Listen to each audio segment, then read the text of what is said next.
falling is always downwards. Now here, if you're talking about falling upward, there is a philosophy behind. Only point when you can fall upwards is when it is unprecedented growth. You develop in harmony with nature, and that is a growth which is unprecedented, which is unimaginable. So if you want to grow perpetually, that is possible only when your development strategies are 100% in harmony with nature, ecology and environment, and that's what I'm going to talk about. So you can take it as a comparison between destructive development and constructive development, and what is the difference is what you'll see in the slides. So what you see here is basically our concept of development. You see a 1000 megawatt hydropower plant. Now electricity is related to the concept of development all across the globe. Electricity means development. You get light, you get energy, you're able to focus more on your studies. It is linked to the healthcare. Everything is linked to electricity. So if you have electricity, it is by default translated as growth and development. But if you look at hydropower, by default it is taken as clean and green energy, because you're using a renewable source. What you're using as the source of electricity generation is primarily the flow of water, right? But the flip side to this is the kind of emission that we have for greenhouse gases out of the hydroelectric reservoirs. Basically what is happening is we are stopping the water at a place where naturally it is not supposed to be stopped. So the soil which was supposed to be above the water now goes below the water, due to which there is an emission of carbon dioxide and methane. And as per the research, recent research in Europe and US, the hydropower reservoirs produce about 42% of the total carbon dioxide emitted on the planet, and 67% of the total methane emitted globally. Right? Now this is just one part of it. Another interesting part which we must understand is more than 50% of the atmospheric oxygen is emitted out of water bodies, whether it is sea or whether it is river or lake or pond or any kind of water body, right? Now what we're doing here is we're converting a producer of oxygen into a consumer of oxygen, because what it is now emitting is the greenhouse gases. So what it is absorbing from the atmosphere is oxygen. To keep the life inside the water go on, you need dissolved oxygen. So this is our concept of development, in which we have been developing very rapidly in last 400 years. We've invented plenty of new things. The ease of life has gone a long way in last 100 years also. The technology is giving us a lot of things, but we have been ignoring, which is the key to sustainability in all the technology development that we have been having, right? So this is where we need to understand that if the growth has to be sustainable, it has to be in line with nature, ecology and environment.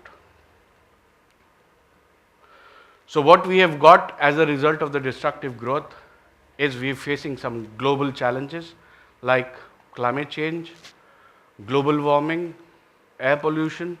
Now you understand the contrast into it. On one hand, we are consuming an oxygen producer into a consumer, and then we are also cribbing about the air pollution, right? Then because of the global warming, there are species getting extinct. Then into human beings, we have wonderful development in the medicine science, wherein we are working on the longevity of age. We are trying to curb the infant mortality on one hand, and we are trying to increase the age. All this is happening because of the development of antibiotics. Now we are also facing another challenge, which is antimicrobial resistance, which means the entire medicine science, if that becomes a global problem, it is the medicine science is going to be pushed back to about 100 years, right? We all know about the drinking water crisis. As a nation, we are fighting this crisis. We are under immense water stress. More than 54% of the country is under water stress. More than 22% of the underground water table has been depleted. That was a statement of the Jal Shakti Mantri just about 2 or 3 weeks back. And we are also anticipating a major food grain crisis, right? Now, these are the results of fiddling with the ecology and environment. Now, let's look at another option that India had given to the world. What you see here is the only man-made construction which is visible from outside of Earth, from this space. This is the Ram Setu, or the British name is Adam's Bridge. This is a physical road link between India and Sri Lanka. And there has been a lot of research going on onto this structure in last about 20-30 years. A lot of research teams from US and Europe have come, from Japan had come. And what they have found out is this is 100% a man-made structure. This is not a natural construction. And this is dated to be about 7,000 years old. Now, we practically don't know any of our modern day construction to last for that long. Why this lasted for such a long time is because it was built in absolute harmony of the agroclimatic zone of the particular piece of land wherein there was a sea, and we had to build something above the sea for walking, right? Now, when we understand the environment and ecology in a holistic way, we are able to plan a constructive development strategy. That's what the point is. Now, the key to success is understanding ecology and environment and then building a sustainable development strategy. Nowadays, sustainable development is something which is very widely used term. Even there is a UN SDG which is there into all the schools and colleges also, so that everybody thinks on those lines. But then how to think is a very important aspect to understand, that how do we think in terms of sustainable development. So here is the sustainable development mantra. Now this, if you look at it from different streams of knowledge, it might fall flat in some of the streams like mathematics. Now this shlok means you take out whole out of whole and still what is left is whole. Something like 4 minus 4 equal to 4, practically impossible if we are talking about mathematics. But this goes 100% true in life sciences. When a mother delivers a baby, the baby is a whole unit and mother still remains the whole. So you take a whole out of a whole and still what is left is a whole. This is applicable only in life sciences, nowhere else, right? So when we are segregating the knowledge into physics, chemistry, biology, mathematics, there is a limitation because all of them are smaller subsets of a large domain called ecology.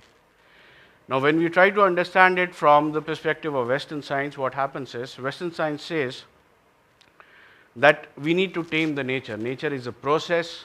We are intelligent beings. We have been the God's gift to the planet.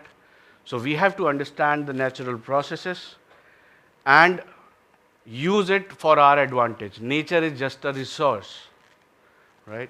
All substances are dead. Water is H2O, air is a mix of gases, and soil is dirt. But if you look at the Vedic aspect of the science, it says nature is so huge that we need to worship it. We are just a small component to it. And there are 5 key elements of life which all the elements themselves are living, which include soil, water and air, right? So there is a difference of ideologies. Now when you work on the ideology of life sciences, natural sciences, the Vedic way, the entire perspective changes. So now we come on to the economic side of it.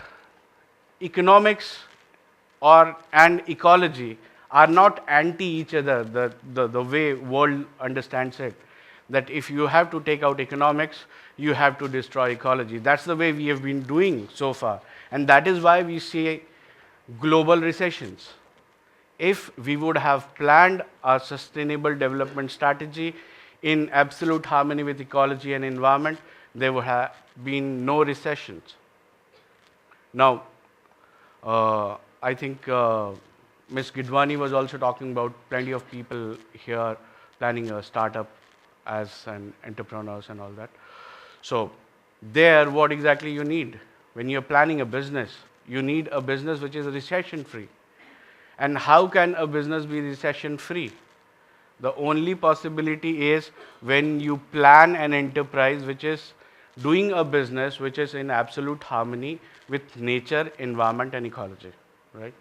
Like today we have a huge business for water body rejuvenation. It's all across the globe. There is not even a single water body across the globe which is free from maybe sewage or sludge or algal bloom or let's say antibiotics. You talk of India, you have sewage and sludge. You talk of US, you have got antibiotics flowing in the rivers, right? There was a recent study in US wherein the tap water itself is supposed to have some sort of carcinogens, right? So there is a huge business in water body rejuvenation. Second is a business in wasteland restoration. Why the land goes waste is because of desertification. Desertification is not just limited to developing countries, it is there very much in US and Europe. And the way we farm, whether we are farming for agriculture, horticulture, or we are having a animal husbandry farm, the way we farm is all, we have got 2-3 options in India today with a lot of government focus into agriculture. What we have is one, chemical based farming, second is organic farming, third is maybe ZBNF. But what people have forgotten is the ecological farming, which was the original Vedic science. Why it was the original Vedic science is, if you look at any stream of agriculture, people are taught in the agriculture universities that with every crop, the soil fertility goes down. Now, on the other hand, if you look at the archaeological and the documentary evidence, India is one country which has been populated for 25,000 years. So how on earth are we doing farming on the same land, crop after crop for 25,000 years, if with every crop the soil fertility is going down? That means we must have cracked some code of understanding nature that with every crop, instead of soil fertility going down, it will rather go up, so that the land is already prepared for the next crop. So that is called ecological farming, and these three are three different business domains. We have developed technology for doing all the three, and I am going to come on to the case studies in the next slide. The first agenda is the water body rejuvenation. Now, all these case studies which are listed, the photograph is for the Idudi Lake in Ahmedabad, which we restored in a matter of just 13 days flat. The lake was not cleaned for 25 years. For 25 years, it had a foul smell of sewage and it was full of sludge. But in just 13 days, because of using ecology as the treatment instead of physics, chemistry and biology, it was all restored, right? So I'm going to cover all the case studies which are listed. All of them are within India. The first one is Motipur Kai Lake. The key problem was sewage problem. Restored in 1 month, but then the authorities asked us to maintain it for a longer period. So we are still maintaining it. Daripar Lake in Janjgir had a microbial infestation. The public health department had already declared it as a threat for human health. The administration was given instruction to dry the entire lake, desludge it and then refill it. But unfortunately the timing was not correct because center was making the Jal Shakti Mantralaya at that point in time, and this particular district was declared drought affected because of very less rains. So they wanted to have some innovative ideas to restore it. Fortunately, the Motipur Kai Lake, which is just a few districts away, was in the same state, and they came to know about the restoration work that has happened. So they asked us to restore this lake also. Again, in 1 month, it was free of all the microbial infestation, and people started using the lake water without any problems. Moa Lake is in Raipur, which is approximately about 6 to 7 acres lake, well within the heart of the city. The problem was that entire lake was infested with water weeds. The entire surface was covered with water lilies. There was a lot of foul smell because the nearby colony sewage was coming in, and because of the sewage there was a foul smell, and there were lots and lots of mosquito colonies. So there was a threat of vector-borne disease to be to happen any point in time, but we restored it in a matter of again 1 month. Iduri Lake, Ahmedabad is what I just explained, flat 13 days, and there are many more such kind of case studies. Ramsagar Lake is there, Pankhatti Lake is there, Buddhu Lake is there. Oxy Zone is a park which is within the city of Raipur. There was a 19-acre old colony, government colony, which was abolished because the air pollution level of the city had gone beyond expectations. It was a very bad air quality. Now coming on to the land side and the farming side of it. The first is a case study of bitter gourd, wherein using our technology within the same land mass in the crop of bitter gourd, there was a yield growth of 225% without any chemicals, without any fertilizers, insecticide, pesticide, whether organic or inorganic, nothing was used. Just simple water, soil and air, because all the three ecologies are linked. So if you correct one, you are able to correct rest of them. The same happened in case of tomatoes. Unfortunately, the saplings which were to be planted, they were kept in a greenhouse and they got elongated beyond the capacity of holding it straight. So they were planted on the farm, but unfortunately the farmer was pretty sure that they will not survive. But with our technology, they not just survived, but they always, in the entire crop season, they remained disease free. There was no disease, no insects, no pest, and the crop was better than what they get otherwise. The third was the case study of chili, wherein it was done in a 5-acre land. Now in villages, typically what happens is, if one person has seen a profit into one crop, the entire village will plant that only. So everybody comes up with a crop at the same time, and everybody exhausts the entire crop at the same time. So there is a demand-supply problem. So when there is a supply, everybody is supplying, so demand drops. And when there is no supply, the demand is up, the price is up, unfortunately you don't get anything. So here it was the same study wherein they wanted chili. They had already taken a crop of 18 tons and they were about to uproot the crop because the crop is there for a certain period of time and that time had already passed. So they used our technology into this and they got a new crop out of the same plantation which was already dying. From the same they got about 22 tons of yield, which was more than their actual yield, and they got it at too huge a price because there was no other supply. So those stories look like miracles, but they are not miracles. It is just understanding the fine balance of ecology and working in accordance with that. So that's about it from my side. Thank you.